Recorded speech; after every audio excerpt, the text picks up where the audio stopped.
ప్రతిఫలిస్తుంది. అంటే మన డాక్టర్ కలిసి ట్రీట్మెంట్ తీసుకుంటూ ఉంటే అది సక్సెస్ అవుతుంది.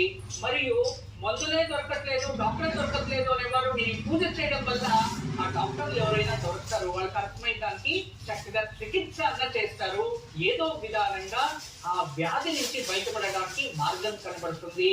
ఇటువంటివి ఏదైనా పెద్ద అనారోగ్య సమస్యలో ఉన్నవారు ప్రతిరోజు లేదా వారానికి ఒక్కరోజైనా మహాగణపతికి దూర్వ అంటే గరిక మరియు జిల్లేడు పువ్వు అర్క పుష్పం అంటాము.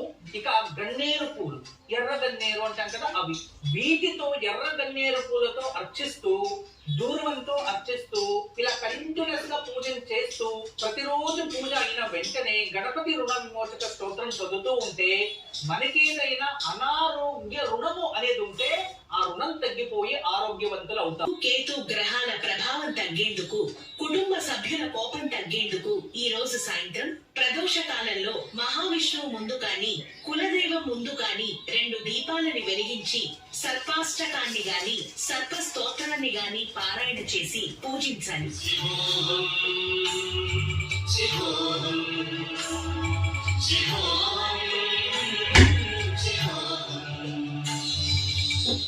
గురుజీ, చక్కటి యోగక్షేమంతో పాటు మరెన్నో విశేషాలు తెలియజేశారు. మీకు చాలా ధన్యవాదాలు. చూశారు కదండి, ఇది నాటి ఓంకారం special partner cycle pure welcome happiness. మళ్ళీ కార్యక్రమంలో కలుద్దాం. నమస్కారం. ధర్మగీత ఫౌండేషన్ ఫోన్ నంబర్స్ 8867776333 8867776444. శ్రీ వాస్తు కొరకై 04068276666.